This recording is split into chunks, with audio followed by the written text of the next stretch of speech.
আমি সংখ্যাটা দিলে আপনাদের একটু সুবিধা হবে, যদি আপনারা সবাই চাষিটা দেখেছেন। এখানে সর্বসাকুল্যে এই পর্যন্ত যাদের নাম রয়েছে প্রায় 25 জন। 25 জনের ভিতরে বরখাস্ত বা মানে অবসরে যারা আছেন এদের সংখ্যা হচ্ছে 9। এলপিআর বা লিপ্রা রিটায়ারমেন্ট যেটা আছে এটার সংখ্যা হলো 1। আর চাকরিরত অফিসারের সংখ্যা হচ্ছে এখানে 15।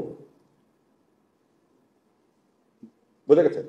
এখন যারা অবসরে চলে গেছেন, এলপিআর না, যারা অবসরে চলে গেছেন তার প্রতি যদিও বা আমাদের সেনা আইন তার উপরে ওইভাবে খাটে না।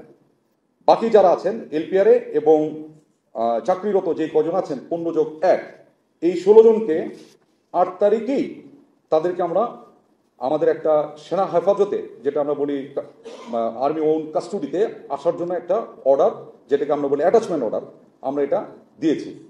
এবং খুব স্বাভাবিকভাবে একটু খেয়াল করে দেখেন, যে কোনো সরকারি বা ইভেন বেসামরিক মানে অন্য কোনো প্রতিষ্ঠান হইতে পারে, তাকে এক জায়গা থেকে যদি আরেক জায়গায় বদলিও করেন তাকে একটা সময় দেওয়া হয়, তাকে জার্নি করার জন্য একটা সময় দেওয়া হয় যেটাকে বলা হয় জার্নি টাইম। যোগদান করার জন্য একটা সময় দেওয়া হয় যেটাকে বলা হয় যোগদানের জন্য জয়নিং টাইম। আচ্ছা না, এটা এটা কিন্তু আমাদের প্রচলিত। ঠিক সেরকমও তাদেরকে 8 তারিখে বলা হয়েছে, অ্যান্ড এটা ঘটেছে বিকাল অথবা সন্ধ্যার কাছাকাছি সময়, এবং তাদেরকে বলা হয়েছে 9 তারিখের ভিতরে তোমরা সেনা হেফাজত ঢাকা ক্যান্টনমেন্টের একটা আমরা বলে দিয়েছি এই জায়গাতে তাদেরকে অ্যাটাচ করার জন্য, MN2 অ্যাটাচ মানে সংযুক্ত হওয়ার জন্য। কেন বলছি যে তারা তো বিভিন্ন জায়গায়, কেউ হয়তো ব্রিগেড কমান্ডার ছিল, কেউ হয়তো স্টেশন কমান্ডার ছিল, কেউ হয়তো বিভিন্ন অ্যাপয়েন্টমেন্টে ছিল। এইটা তাকে ইমিডিয়েটলি ওই অ্যাপয়েন্টমেন্ট বা নিযুক্তিটাকে রিলিজ করে আমাদের সেনা হেফাজতে আমাদের একটা আছে মানে মুভ অ্যান্ড কোয়ার্টারিং বলি MN2, এইটার আন্ডারে চলে আসার জন্য 9 তারিখে ভিতরে তাদেরকে আসতে বলা হয়েছে। এটিকে আমি বুঝতে পেরেছি তো। এখন আসি আমরা কেন এই সেনা কাস্টডিতে তাদেরকে আসতে বললাম, এটাও একটা ব্যাখ্যা দিয়ে দিই। আমরা এখনো ওয়ারেন্ট কিন্তু হাতেও পাইনি, ইভেন পুলিশও তখন আমাদের সাথে কেউ যোগাযোগ করে না যে একটা ওয়ারেন্ট ইস্যু হচ্ছে। এটা social media is faster than anything. Legal side to legal মতো যাবে, social media is faster than legal. So এটা আমরা জেনেছি এবং আমরা ওইটাতে স্বপ্রণোদিত হয়ে আমরা প্রথমে বলে নিয়েছি বাংলাদেশ সংবিধানের স্বীকৃত সকল আইনের প্রতি আমরা শ্রদ্ধাশীল। ঠিক সেই কারণে আমরা কিন্তু দেখেন পাওয়ার আগেই 8 তারিখে তাদেরকে নিযুক্তি চেক বাদ দিয়ে তাদেরকে বলেছে 9 তারিখের ভিতরে তোমরা সেনা হেফাজতে চলে আসো। এবং আপনি একটা বিষয় একটু বলে রেখে আপনি কথা শোনার চেষ্টা করেন,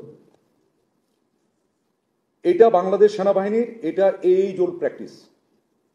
সেনাবাহিনীতে এইরকম এটার মতো না হলেও অন্যরকম বা এর থেকেও বেশি সেন্সিটিভ অনেক কেসের ভিতরে বাংলাদেশ সেনাবাহিনী 54 বছর পার করে আসছে। ওই সময়ও আমরা এরকম যাদের নামে অভিযোগ উঠে তাদেরকে আমরা এরকম হেফাজতে প্রথমে নিয়ে নিই, তারপরে তার বিচার কার্য শেষ হয়। সেটা আপনারা শুনেছেন, field general court martial, summary court martial ইত্যাদি শুনেছেন না? এই কোর্ট মার্শালগুলো বিভিন্ন প্রকারের কোর্ট মার্শাল আছে, এইগুলো সব শেষ করার পরে রায় যখন হয় তখন তার বিচারের রায় অনুযায়ী আইনানুগ ব্যবস্থা গ্রহণ করা হয়। কেউ বরখাস্ত হয়, কেউ জেলে যায়, কেউ ছাড়া পায়, কেউ ইত্যাদি ইত্যাদি। এটা কিন্তু আজকের না, গত 54 বছরে সেনাবাহিনীর এইরকম অনেক ঘটেছে। সবগুলোর ভিতরে আমি এত কিছু বলার এখন অবকাশ কম, জিজ্ঞেস করলে বলতে পারবো এরকম ভাবে হয়েছে।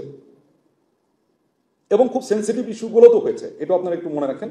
আপনারা অনেকে হয়তো ধরতে পারছেন আমি কোনটা মেইন করছি। এর ভিতরে একটা জিনিস ঘটে গেছে, সেটা হলো যে আমাদের যে 15 জন চাকরিরত আছেন এর ভিতরে 10 জনই রেসপন্স করেছেন। শুধু একজন, তাকে আমরা বলা হয়েছিল, তাকে মেসেজ দেওয়া হয়েছিল use to stay in Dhaka cantonment, কিন্তু উনি 9 তারিখের শেষ অবধি পর্যন্ত উনি জয়েন করেননি।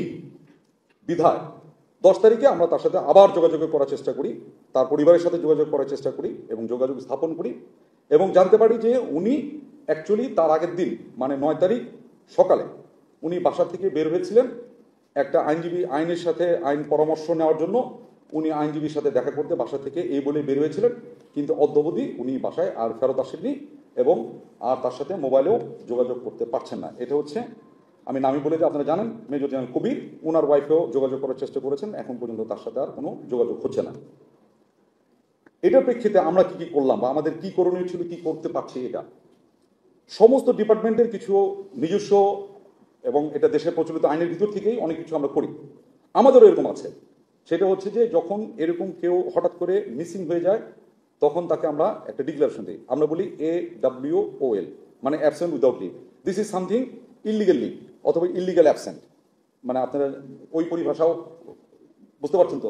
আমার আর্মি পরিভাষা হচ্ছে AWL, আপনার পরিভাষা হচ্ছে ইলিগেল অ্যাবসেন্ট।